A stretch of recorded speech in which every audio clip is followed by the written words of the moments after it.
Welcome to Study Funda. Myself Sahil, and in this video we are going to discuss about the economic questions जो कि आपके CAPF 2022 exam में आए थे। और इन क्वेश्चंस को हम डिस्कस करेंगे उनके सोर्सेज के साथ, कौन सा क्वेश्चन कहाँ से आया।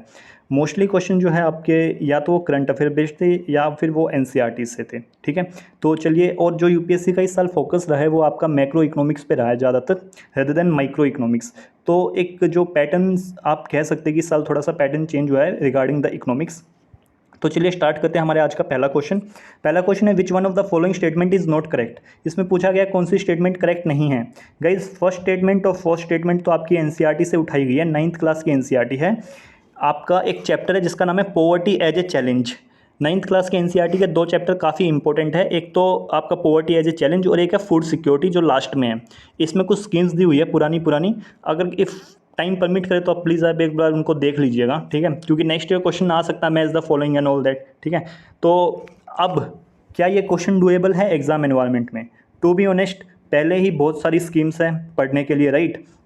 Specially after Modi era, after 2014 there are lots of schemes, mostly काफ़ी ज़्यादा स्कीम्स है। तो मैं एक्सपेक्ट नहीं करता आप लोगों से कि आप लोग इतनी पुरानी स्कीम्स के बारे में आप लोगों को नॉलेज होगी। ठीक है, बट स्टिल अगर आप लोग फर्स्ट स्टेटमेंट और फोर्थ स्टेटमेंट को एक जनरल स्टेटमेंट समझ के टिक मार्क कर सकते हैं, बिकॉज स्वर्ण जयंती शहरी शहरी और अर्बन, शहरी बोलते हैं ना, शहरी अर्बन, शहर से है ये, तो शहर समथिंग लाइक दैट, तो ग्रामीण रूरल। ठीक है, तो फर्स्ट और फोर्थ स्टेटमेंट तो आप टू सम एक्सटेंट ठीक कर भी दे, फिर भी you will be get confuse between B and C। ठीक है, तो आई वुड रेदर से आपको इस क्वेश्चन को if you don't have any clue, अगर अब देखो, अगर आप फर्स्ट और फोर्थ स्टेटमेंट को ठीक समझ लेते हो उसके बाद तो आप डेफिनेटली अटैम्प्ट करना चाहिए, क्योंकि आप 50-50 में आ गए अब। ठीक है, लेकिन in case if you don't know कि फर्स्ट और फोर्थ भी ठीक है या नहीं है, तो आई वुड रेदर से आपको इसको स्किप कर देना चाहिए, क्योंकि मैं एक्सपेक्ट नहीं कर रहा आप लोगों से कि आप लोगों को इतना सब कुछ पता होगा पुरानी स्कीम्स के रिगार्डिंग। ओके, तो चलिए हमारा नेक्स्ट क्वेश्चन, वैसे जो इसका राइट आंसर है वो है C। ओके, इसमें पूछा है नॉट करेक्ट, नॉट करेक्ट में आंसर जो है वो है C। ठीक है, डिफ़िकल्टी लेवल ऑफ क्वेश्चन मैं इसको मॉडरेट लेवल पे बोलूँगा, बिकॉज स्टेटमेंट A और D तो आपकी NCERT से है, बाकी की दो में फिर भी आप कंफ्यूज हो जाओगे। और मैं ये भी एक्सपेक्ट नहीं करता कि इकोनॉमी के लिए आप 9th क्लास के NCERT पढ़ रहे होगे। ठीक है, ओके, तो चलिए स्टार्ट करते हैं। नेक्स्ट क्वेश्चन है हमारा बैड बैंक से रिलेटेड। अब ये बैड बैंक होता क्या है? देखो, बैड बैंक ना काफ़ी न्यूज़ में था, ध्यान से समझो। फॉर एग्जांपल आपको लोन चाहिए, आप बैंक के पास जाते हो कि मुझे ना ऐसे एजुकेशन के लिए लोन चाहिए। ठीक है, बैंक बोलता है कि बैंक को आपको कुछ गिरवी रखना पड़ेगा। ठीक है, आप जो भी गिरवी रखते हो ना, फॉर एग्जाम्पल आपने 100 रुपये की चीज़ गिरवी रखी। ठीक है, तो आपने 100 रुपये की चीज़ गिरवी रखी ना, तो RBI की गाइडलाइंस है, मतलब ना जो तुम्हारा कोलेट्रल होता है ना, जिसको हम मॉर्गेज बोलते हैं, उसका कुछ परसेंटेज ही बैंक आपको लोन देता है। फॉर एग्जांपल 60% या 17%। तो जितनी भी आपके कोलेट्रल की वैल्यूएशन होगी ना, उसका 60 या 70% ही आपको लोन में मिलता है। Is that clear? ओके, तो बैंक आपको लोन देता है। अब एक बात बताइए, बैंक के लिए है क्या? बैंक ने आपको लोन क्यों दिया? बैंक को इसमें क्या फ़ायदा है? क्योंकि बैंक ने जब आपको लोन दिया, इमेजिन करिए बैंक ने आपको 100 रुपये का लोन दिया, इमेजिन करिए एक सिनेरियो। ठीक है, और बैंक आपसे इंटरेस्ट चार्ज करे 10%। ठीक है, यानी कि बैंक को जब आप रिटर्न करोगे ये पैसे, तो बैंक को आपको 110 रुपये देने पड़ेंगे। समझ रहे हो आप लोग मैं क्या कह रहा हूँ? ठीक है, 110 रुपये देने पड़ेंगे। बैंक आपकी कुछ इंस्टॉलमेंट बता देगा कि आपको इतनी इतनी इंस्टॉलमेंट में इतने इतने पैसे देने हैं। Is that clear? तो बैंक के लिए ये क्या है? बैंक के लिए एसेट है। ठीक है, बैंक के लिए लोन क्या है? एक एसेट है। क्यों है एसेट? एसेट क्या होता है? जो भी आपको कुछ रिवेन्यू जनरेट करके दे, जिस पे आप कोई इकोनॉमिक प्रोसेस अप्लाई करो। ठीक है, बैंक के लिए क्या है? ये एक एसेट है। ठीक है, अब क्या हुआ कि लेट से आपको एक महीने की किस्त देनी थी। अब 0 से लेकर 30 डेज़ के बीच में आपकी एक किस्त थी। ठीक है, आपने वो किस्त नहीं दी, तो बैंक आपके जो लोन है उसको डाल देगा SMA 0 में। यानी कि अब इस आपके जो लोन अमाउंट है उस पर थोड़ी सी निगरानी रखी जाएगी कि हाँ, इस बंदे ने ना पर्टिकुलर लोन लिया था, लेकिन अब 1 महीना हो चुका है, इसने अब तक किस्त नहीं लौटाई। 60 डे हो गए तो आपको SMA 1 में डाल देगा, special mentioned account SMA 0 SMA 1। उसके बाद अगर आपने 19 डेज तक लोन नहीं दिया तो SMA 2 में डाल देगा। अगर आपने 19 डेज तक कोई इंस्टॉलमेंट नहीं दी एंड ऑल दैट, तो बेसिकली आपके जो वो है लोन है, जो बैंक ने आपको लोन दिया है, बैंक उसको डिक्लेयर कर देगा नॉन परफॉर्मिंग एसेट।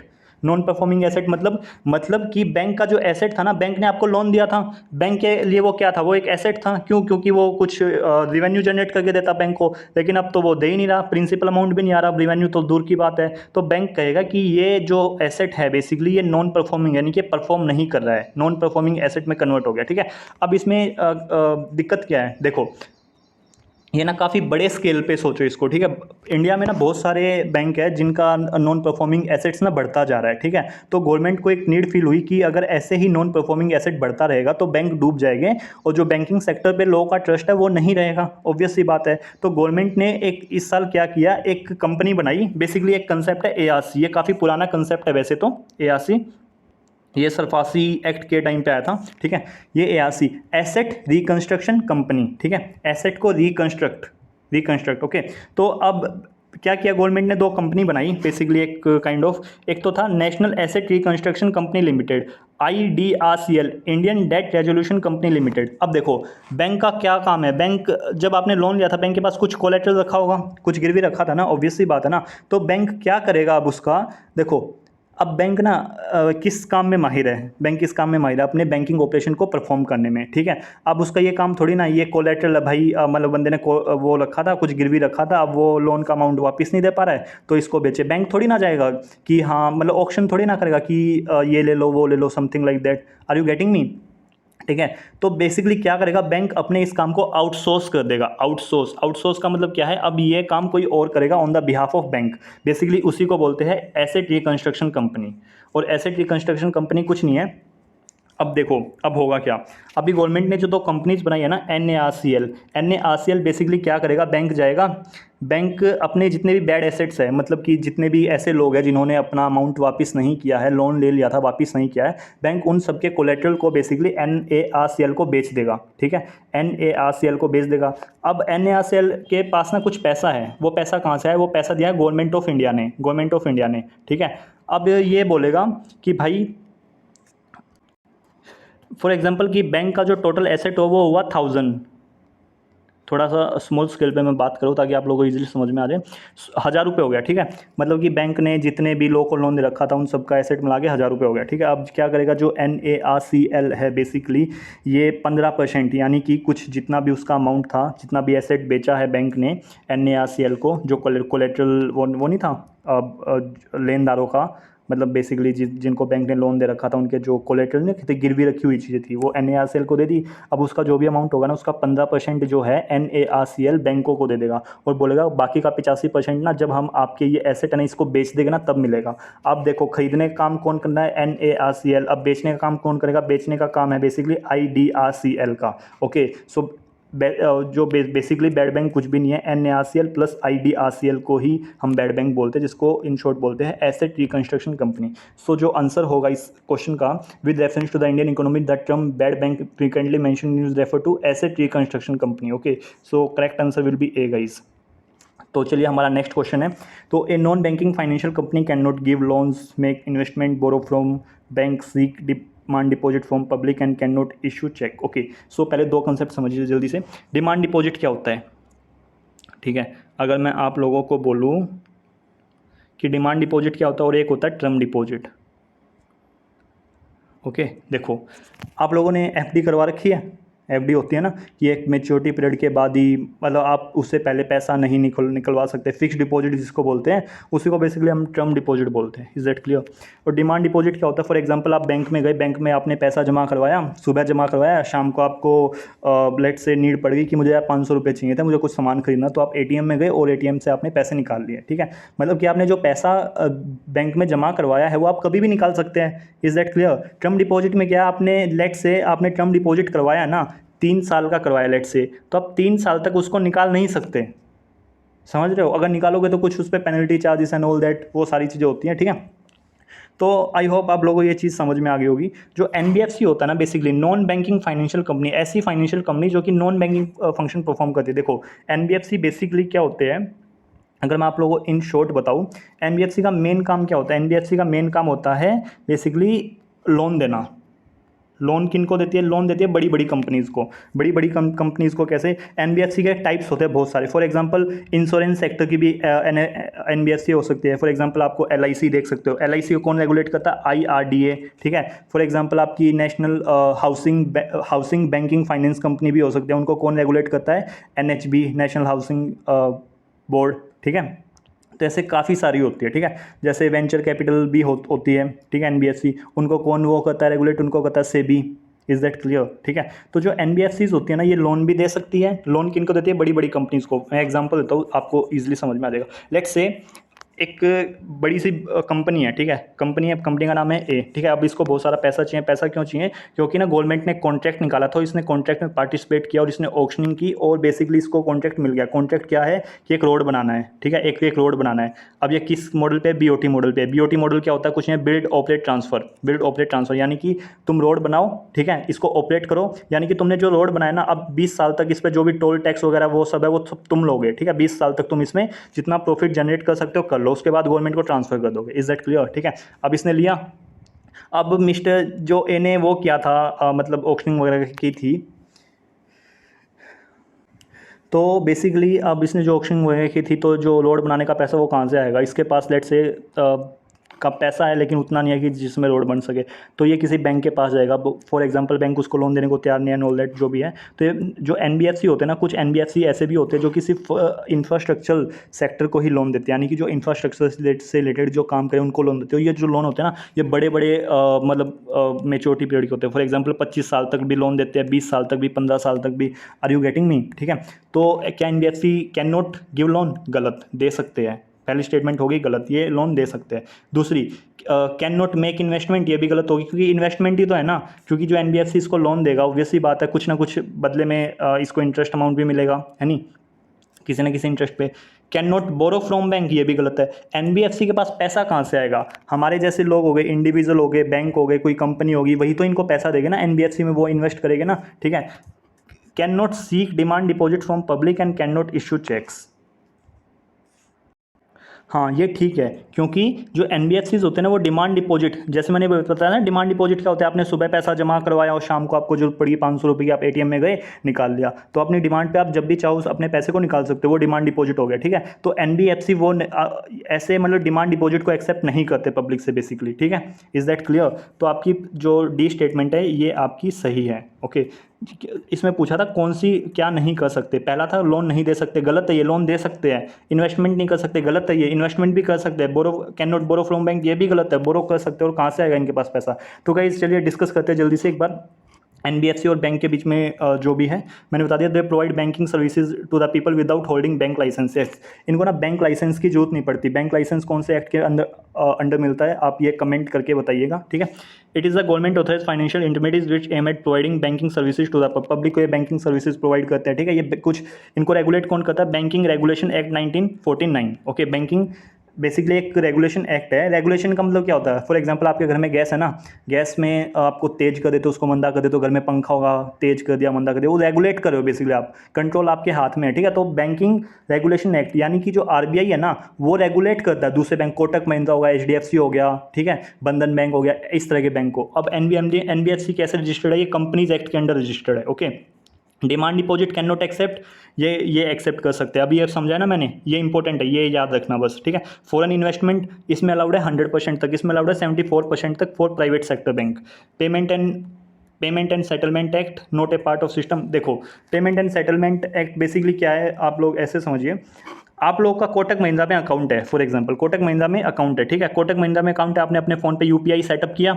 आपने यूपीआई सेटअप किया तो आपका अकाउंट लिंक हो गया ना कोटक महिंद्रा से, है नहीं। आप लोग पेमेंट कर रहे हो, फॉर एग्जांपल आपने जाके दुकान से कुछ सामान खरीदा तो आप गूगल पे के थ्रू पे कर रहे हो, तो आपके बैंक से कट गया ना, ठीक है। तो वही है बेसिकली, यानी कि ये इसी को बोलते हैं payment and settlement system. I think ये 2007 में आया था। ओके। तो इंटीग्रल पार्ट है, लेकिन एनबीएफसी का नहीं है।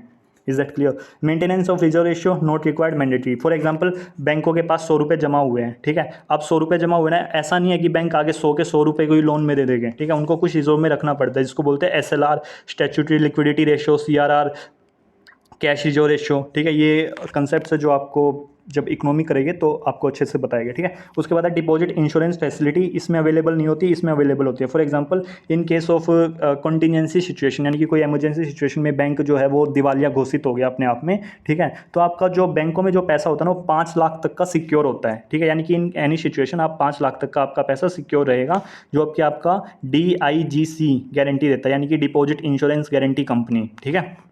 पहले ये 2 लाख थी लिमिट, अब ये 5 लाख कर दी। लेकिन इन केस ऑफ NBFC ये अवेलेबल नहीं होता। लास्ट के credit creation transaction service not important, आप लोग बस इतना ध्यान रखिए ये point, that will be much more enough to solve any question related to NBFC। जो चलिए हमारा नेक्स्ट क्वेश्चन है, the proceed from the disinvestment are included as, okay see disinvestment क्या होता है? बेसिकली डिसइन्वेस्टमेंट कुछ नहीं होता। फॉर एग्जांपल गवर्नमेंट की एक PSU है, ठीक है, गवर्नमेंट की एक PSU है, लेकिन ये अच्छे से काम नहीं कर रही, it has become the bleeding entity. Bleeding entity क्या होती है? मतलब कि आप ऐसे समझिए ब्लीडिंग एंटिटी को कि ये पैसा कमाने की वजह ना गवर्नमेंट इसमें खुद ही पैसा डालना, मतलब इन्वेस्ट करना पड़ रहा है, ठीक है।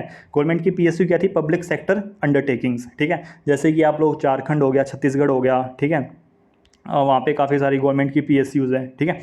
तो अब गवर्नमेंट क्या करती है कि यार ये इतने अच्छे से काम नहीं करी एंड ऑल दैट, गवर्नमेंट चाहती है कि उनको प्राइवेटाइज कर दे, प्राइवेटाइज कर दे। बेसिकली प्राइवेटाइज कुछ भी नहीं है, डिसइन्वेस्टमेंट ही एक फॉर्म है बेसिकली। अब गवर्नमेंट क्या करेगी? गवर्नमेंट अपनी इस कंपनी को PSU को बेच देगी। अब इस PSU को बेच दिया, ठीक है, इस PSU को बेचने के बाद ना अब जो डिसइन्वेस्टमेंट होता है ना वो काफ़ी तरह का होता है, 2 तरह का होता है। एक तो समझो, ध्यान से समझना, फॉर एग्जांपल एक कंपनी, उसमें आपके 100% शेयर है। कितने परसेंट शेयर है? 100% शेयर है। आपने उसके 30% शेयर बेच दिए तो अभी 70% शेयर तो आपके पास ही रह गए ना, यानी कि जो मैनेजमेंट कंट्रोल है वो भी तो अभी आप ही के पास है ना, क्योंकि 70% शेयर किसके पास है? आपके पास है। तो डिसीजन मेकिंग पावर किसके पास रहेगी? अभी भी आपके ही पास रहेगी, ठीक है। बट लेट्स से अगर आपने 51% शेयर बेच दिए, अपनी पर्टिकुलर कंपनी के 51% शेयर बेच दिए, तो अब जो मैनेजमेंट पावर है बेसिकली वो किसके पास चली जाएगी?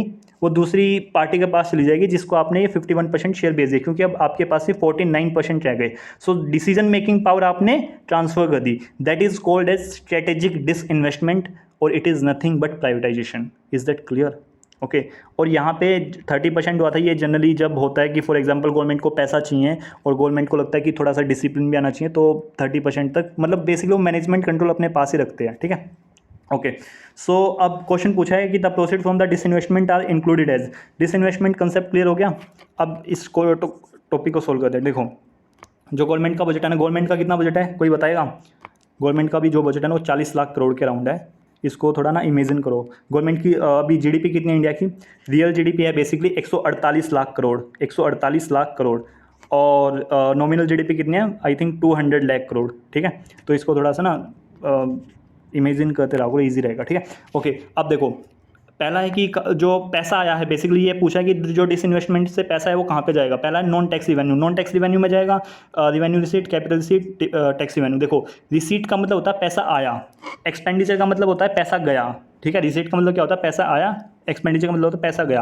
अब रिवेन्यू रिसीट का मतलब होता है, रिवेन्यू रिसीट का मतलब वो पैसा जो कि आपको डे टू डे अफेयर से आ रहा है, ठीक है। फॉर एग्जांपल आपको टैक्सेशन के थ्रू आता है, ठीक है, टैक्स में भी डायरेक्ट टैक्स, इनडायरेक्ट टैक्स के मेथड के थ्रू आ रहा है, ठीक है। ऑन द अदर हैंड आपको नॉन टैक्स रिवेन्यू से आ रहा है। नॉन टैक्स रिवेन्यू में कैसे? आपने किसी कंपनी में कुछ ना कुछ वो किया था, क्या किया था? इन्वेस्ट किया था, और वहाँ से कुछ आपका प्रॉफिट जनरेट होकर आ रहा है, ठीक है। तो ये हो गया डे टू डे अफेयर से, ठीक है। अब कैपिटल में कौन सा आएगा? कैपिटल रिसीट में कौन सा वो आएगा? कैपिटल रिसीट में बेसिकली वो आएगा जिससे आपकी एसेट या लाइबिलिटी में चेंज आए, एसेट या लाइबिलिटी। अब ये क्या होता है भाई? एसेट का मतलब मैंने बता ही दिया, कोई भी ऐसी चीज़ जिस पे आप इकोनॉमिक प्रोसेस अप्लाई करो वो आपको बेसिकली रिवेन्यू जनरेट करके दे। लाइबिलिटी क्या होती है? लाइबिलिटी बेसिकली कुछ नहीं होती। फॉर एग्जांपल आपने अपने दोस्त से 100 रुपये उधार लिए, so basically you are liable to pay him 100 rupees back, this is your liability. जिम्मेदारी, आई थिंक हिंदी में जिम्मेदारी बोलता है, आई डोंट नो, ठीक है, ठीक है। तो ये होता है। अब ये कैपिटल रिसीट में ना, अब आपका कैपिटल रिसीट में रिसीट का मतलब पैसा आ रहा है, कैपिटल का मतलब मैंने बता दिया चेंज इन एसेट और लायबिलिटी। अब कैसे? डिसइन्वेस्टमेंट PSU क्या है? गवर्नमेंट की क्या है? PSU। गवर्नमेंट की PSU क्या है? एसेट है ना, क्योंकि वो उनको मंथली बेसिस पे पैसा कमा के दे रही थी। वो अलग बात है कि अब कमा के नहीं दे रही है क्योंकि वो ब्लीडिंग एंटिटी बन चुकी है। कोई भी रीज़न है, ठीक है, गवर्नमेंट को पैसा चाहिए इसलिए वो डिसइन्वेस्टमेंट करे, कुछ भी रीज़न हो सकता है, ठीक है। तो पीएसयू बेचने पे आपका एसेट कम हुआ क्योंकि आपने कंपनी बेच दिया, वो आगे से आपको रिवेन्यू जनरेट करके नहीं देगी, तो आएगा ही कैपिटल रिसीट। वैसे इसका आंसर सी ठीक है, लेकिन एज ए कंसेप्ट मैं आपको समझा रहा था। अब लाइबिलिटी साइड से पैसा कैसे आएगा, क्योंकि कैपिटल रिसीट में लाइबिलिटी साइड से पैसा कैसे आएगा। लाइबिलिटी का मतलब क्या है, फॉर एग्जाम्पल आपने आईएमएफ से लोन ले लिया, वर्ल्ड बैंक से लोन ले लिया, वर्ल्ड बैंक से आईएमएफ से लोन लिया है, तो आपकी लाइबिलिटी इंक्रीज होगी क्योंकि आपको फ्यूचर में रिटर्न करना पड़ेगा। ठीक है, तो कल को अगर यूपीएससी क्वेश्चन पूछ दे कि भाई हमने वर्ल्ड बैंक से आईएमएफ से लोन दिया, तो ये कहाँ पे आएगा, क्वेश्चन अगर ऐसे आ जाए तो भी आंसर क्या होगा, उसका आंसर होगा कैपिटल रिसीट। ओनली डिफरेंस क्या है, एसेट वाली साइड में जो डिफरेंस है ये है non debt capital.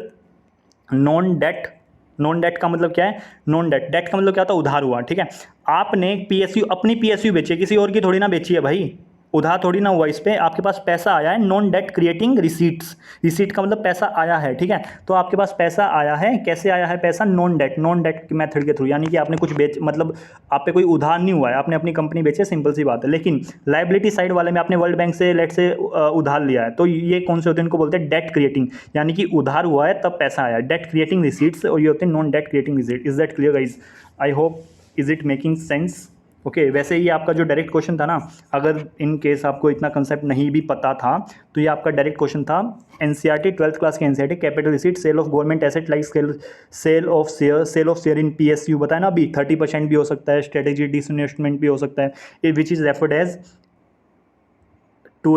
PSU disinvestment, ये आपकी देख सकते हो। ठीक है, okay. So next topic, next question है जीएसटी। जीएसटी क्या है, जीएसटी पहले तो समझ लो एक इनडायरेक्ट टैक्स है। ठीक है, अगर आप लोगों को जीएसटी कंसेप्ट याद है तो आप लोग इजी इसका आंसर मार्क कर दोगे, वैसे इसका आंसर ए है। और ये आपको अगर नहीं भी पता तो आपने अगर एनसीईआरटी पढ़ी है, one nation one tax one market, ये बेसिकली आपका डायरेक्ट है, इसमें destination based consumption tax with facility of input tax credit. Okay, ये टॉपिक ना थोड़ा बड़ा है, मैं इसको समझा नहीं सकता बिकॉज ये काफ़ी टाइम ले लेगा। ठीक है, लेकिन जब हम आप लोगों को इकोनॉमिक करवाएंगे तो डेफिनेटली हम आप लोगों को अच्छे से समझाएंगे।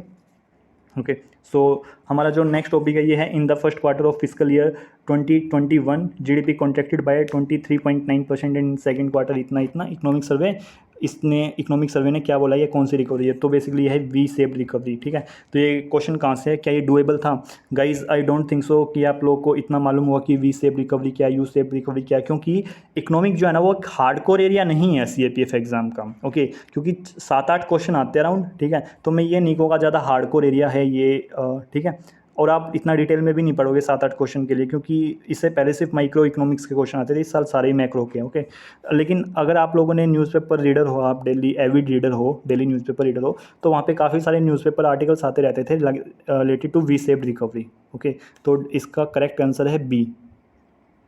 Is that clear?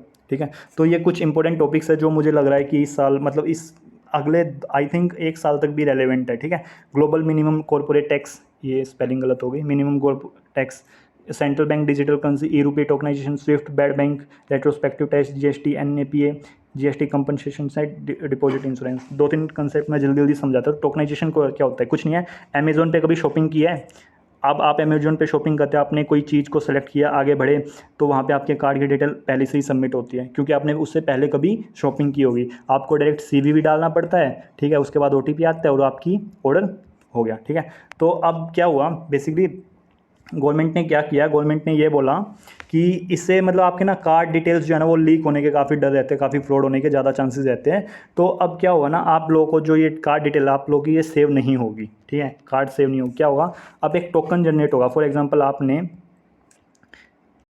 आपको कुछ सामान खरीदना, तो क्या करोगे आप, आपका जो बैंक है ना, बेसिकली आपका जो बैंक है आपको एक टोकन सर्विस प्रोवाइडर एलोकेट करेगा, वो टोकन जनरेट करेगा। टोकन जनरेट में क्या होगा, कुछ 16 डिजिट का नंबर होगा, वो आप जाके डायरेक्ट डाल सकते हो, आप अपना चीज़ें खरीद सकते हो। तो इससे बेसिकली क्या होगा, आपकी वो जो कार्ड वगैरह डिटेल से हो जाती थी वो नहीं होगी अब। ओके, सो ई रूपी क्या है, ई रूपी कुछ भी नहीं है। फॉर एग्जाम्पल गवर्नमेंट को किसी किसान को वो देना है, ठीक है, यूरिया के लिए सब्सिडी देनी है। ठीक है, अब डायरेक्ट अगर बैंक अकाउंट में डाल दिया किसान के, तो वो क्या करेगा, वो जाके भाई कहीं और खर्च कर देगा उसको। ठीक है, अब बैंक बेसिकली ई रूपी में क्या होगा, एक क्यूआर कोड आएगा। क्यूआर कोड क्या होता है, क्विक रिस्पॉन्स कोड। एक क्यूआर कोड आएगा इस किसान के मोबाइल पे। अब इस किसान के मोबाइल पे कोड आएगा, और ये कोड है ना, ये यूरिया कंपनी के पास लेके जाएगा, वहाँ पे उस कोड को दिखाएगा, उस कोड को स्कैन करेगा, और उसमें कुछ ना कुछ अमाउंट होगा, 2000 या जितना भी गवर्नमेंट सब्सिडी देना चाहती है, वहाँ से यूरिया खरीद लेगा। तो बेसिकली जो वो होता ना, जो डाइवर्जन ऑफ फंड होता था, इससे वो रुक जाएगा, ठीक है। और इन केस अगर किसी के पास एंड्रॉइड फ़ोन नहीं है तो क्विक रिस्पॉन्स जो ये QR कोड है ये कैसे आएगा, तो वहाँ पे ना उस फ़ोन में एक बेसिकली क्या आएगा, एक कोड आएगा, ठीक है। जैसे 16 डिजिट का कोड या 17 डिजिट का कोड या जो भी है, वो यूरिया की कंपनी के पास जाएगा, दिखाएगा और उसको उतने का सामान मिल जाएगा। लेट्स से अगर इसने ये वाला कोड किसी और दुकान पे जाके दिखाने की कोशिश की तो वो वहाँ पे इनवैलिड बता देगा। यानी कि जिस पर्पज़ के लिए जो चीज़ दी गई है सिर्फ वो उसी पर्पज़ के लिए यूज़ होगी। Is that clear? तो guys that's all for today. हमने कोशिश की इकोनॉमी के सारे क्वेश्चन को डिस्कस करने की, एंड आई वुड से कि इस साल का जो ये 5-6 क्वेश्चन थे ना, ये ज़्यादा करंट अफेयर बेस्ड ज़्यादा थे, और इकोनॉमी ना जनरली करंट अफेयर बेस्ड ही रहती है। फ्यूचर लर्निंग क्या है आप लोग की? फ्यूचर लर्निंग ये है कि एटलीस्ट ना जो बेसिक कंसेप्ट है वो आपके क्लियर होने चाहिए। For example SLR, CRR, this type of thing, repo rate, reverse repo rate, okay. UPSC ने इस साल मैक्रो इकोनॉमिक्स से क्वेश्चन तो पूछे लेकिन वो टच करके निकल गया, तो हो सकता है अगली बार थोड़े ज़्यादा डिटेल में क्वेश्चन पूछे, ठीक है। So it's better to prepare yourself for the worst case scenario, okay, rather than like वो लक के भरोसे रहना, ठीक है। तो चलिए दैट्स ऑल फॉर टुडे।